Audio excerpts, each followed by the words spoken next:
When it comes down to how far can you run, when it comes down to how much can you push yourself past the part where you want to quit, how far can you keep going? There's a purity in that it dissolves social order, all the what people think about you goes out the window. It's who are you right now? That's a true statement, man. And I look at it as psychological warfare. And that's where I started learning that life is one big psychological warfare that you play on yourself. You play on yourself, man. The most important conversation I ever had is with myself. And the shit I was telling myself was so tough, it was so wrong, it was so misguided. And other people start to write that dialogue for you also. And it starts to be what you say to yourself every single day. And I started creating a whole nother warfare, a whole nother battle started becoming. I was like, oh, hang on a second, Goggins. You have these tools.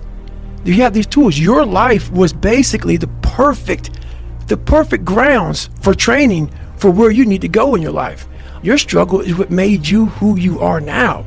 So I started flipping this into a whole different, I started being a master of what I was scared of. I was scared of my mind. You're so honest about your vulnerabilities and how you overcome them. And for people that see someone who's a beast, who's done great things, you just assume that they're different than you. But then you hear about your insecurities and your pitfalls and all the things that went wrong with you, and you realize, well, God damn it, those are the same things that go wrong with me.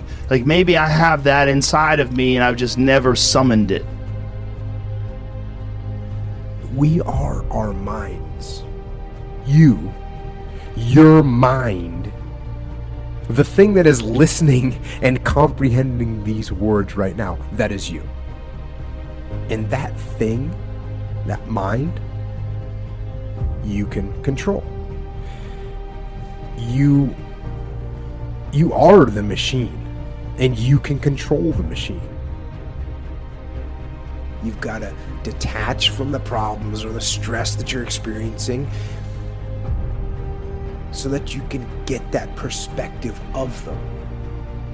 Now, if it's something that you can control that's causing you stress, well, why aren't you getting control of it?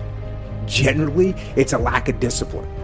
So you gotta have the discipline to grab control and make it happen. And when I say you need discipline for that, what that means is these stresses that you're avoiding, they're not going to go away if you avoid them.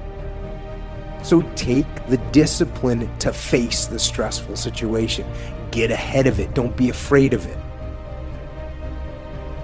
Now, there's also stress that's caused by things that you cannot control.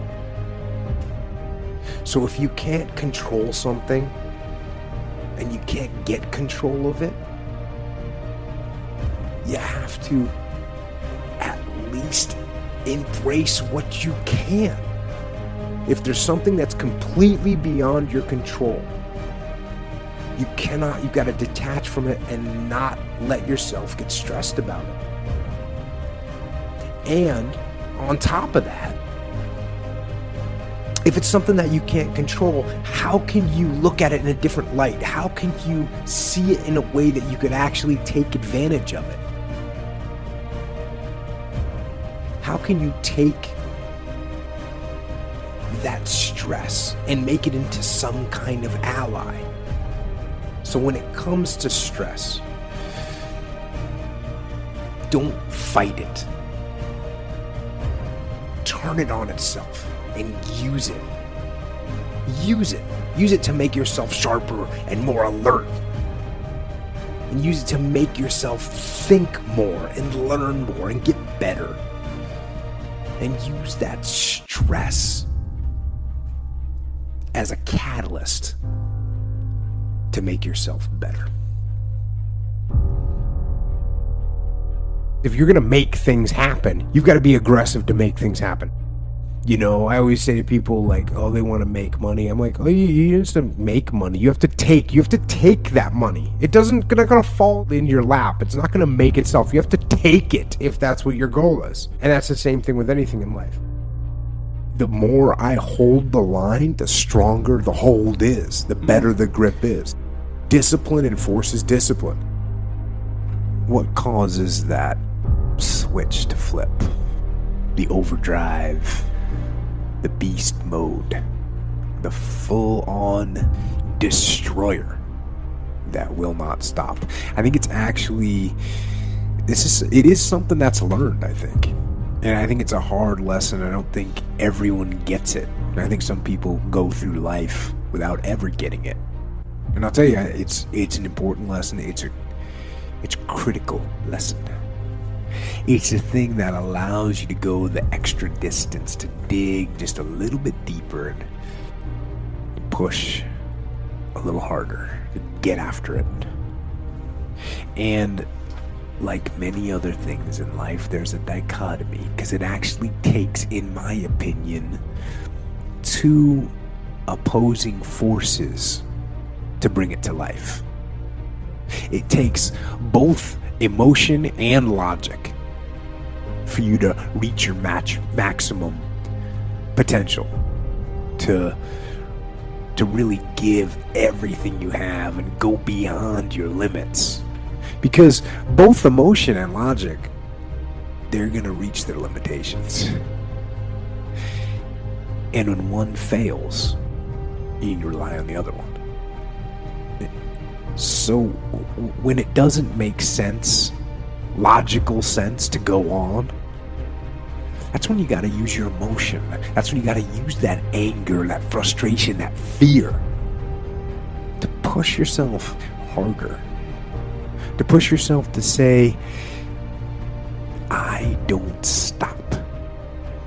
And when your feelings are screaming that you've had enough, and when you think you're going to break emotionally, you got to override that emotion with the concrete logic and willpower that says, you know what? I don't stop.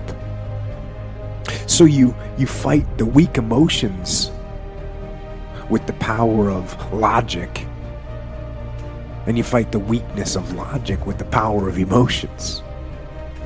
And in the balance of those two, that's where you find the strength and the tenacity and the guts to say to yourself, I don't stop. And you won't. Got so much on my plate. No, you don't. You don't have too much on your plate. You're just not focused when you need to be. You're just not you're just not attacking the problems. You're probably sleeping late. You're probably not focused. You're probably on the interwebs when you should be getting work done. You're probably listening to, music while you're trying to work and getting distracted. And so what's the easiest thing to say is, oh, I think I got too much on my plate. I need to get rid of some stuff. This is an example. Have you ever had something where it's something that's going to take you like 20 minutes, but it hangs over your head for a month and it becomes this sucker of mental use, mental power? How many of those things do you have? And how many can you actually deal with before it starts ruining and losing your focus because you're not... So these little 20-minute tasks or half-an-hour tasks that you don't do because you put them off and procrastinate, those are the ones to get those things out of the way. Okay, you got too much stuff on your plate? Go get some of those things off your plate. They take a half an hour. There's so many things that you can get done in a half an hour if you just get on them. Likely, it's not that you have too much on your plate. It's just that you need to focus. You need to get stuff done. You need to quit wasting time.